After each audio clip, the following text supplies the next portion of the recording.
The story that we created, the laughter and tears that we shared has finally ended. 5 buwan. 5 buwan tayong nanatili sa isang maliit na espasyo at nakakilala ng panibagong tao. Sa loob ng 5 buwan, ilang beses tayong maiwan dahil may mauunang aalis, pero may bagong dadating at panibagong kikilalanin. Napakaikli ng panahon yun, pero tila bang tagal na nating magkakilala dahil ang samahang nabuo ay hindi lang parang katrabaho, kundi pagkakaibigan.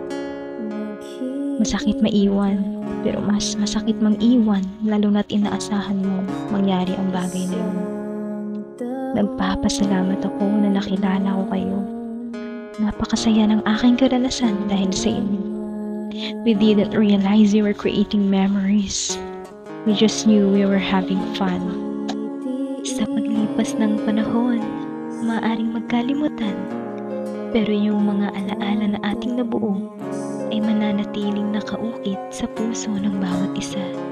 Thank you for experiencing and making me feel these things. I will never forget you all. Till we met again, SM Family.